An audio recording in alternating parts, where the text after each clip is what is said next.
আসসালামু আলাইকুম।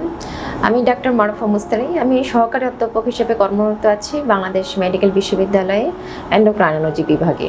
থাইরয়েড নিয়ে অনেকের মধ্যে অনেক অমূলক ভীতি কাজ করে, যেমন থাইরয়েডের সমস্যা থাকলে মা হতে পারবে না বা গর্ভবতী হতে পারবে না, এই ধরনের একটা ভীতি কাজ করে থাকে। এটার পিছনে সত্যটা আসলে কি? সত্যটা হচ্ছে, আপনি যদি সঠিক চিকিৎসাটা যদি নেন, নিয়মিত ডাক্তারের পরামর্শ নেন, সেই ক্ষেত্রে গর্ভধারণের কোনো সমস্যা হওয়ার কথা না। এখানে কি হতে পারে? আসলে থাইরয়েড হরমোন একটি হরমোন অফ মেটাবলিজম, অর্থাৎ আপনার শরীরের মেটাবলিজমটা নিয়ন্ত্রণ করে থাকে।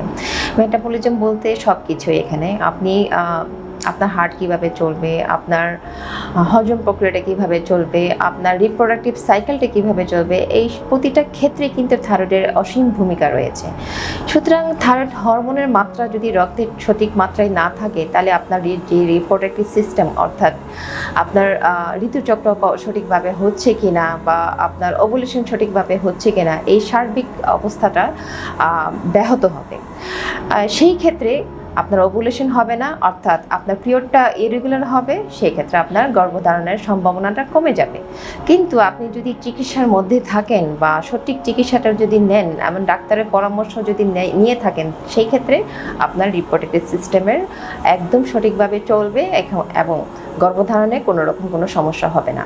এখানে আরও কথা আছে, আপনি হয়তো গর্ভধারণ করেছেন বা প্রেগনেন্ট হয়েছেন, এরপরেও আপনার থাইরয়েডের মাত্রা সঠিকভাবে আছে কিনা বা সঠিকভাবে আপনার থাইরয়েড হরমোন কাজ করছে কিনা, সেটা সময় সময় আপনাকে ডাক্তারের সাথে পরামর্শ করে ওষুধের মাত্রাটা ঠিক করে নিতে হবে। কারণ ওষুধের মাত্রা যদি সঠিক পরিমাণে না থাকে, সেই ক্ষেত্রেও কিন্তু আপনার অ্যাবর্শন হয়ে যেতে পারে বা বাচ্চার বিভিন্ন রকমের কমপ্লিকেশন হতে পারে। যেমন বাচ্চার বুদ্ধি কম হতে পারে যদি সঠিক মাত্রায় না থাকে, বা ইন্টেলেকচুয়াল ডেফিসিয়েন্সি, অর্থাৎ পরবর্তীতে বাচ্চা একটু হাবাগোয়া হতে পারে। সুতরাং আপনি অবশ্যই আপনার ডাক্তারের পরামর্শ নেবেন এবং আপনার থাইরয়েডের মাত্রাটা ঠিক আছে কিনা সেটা জেনে নেবেন। ধন্যবাদ।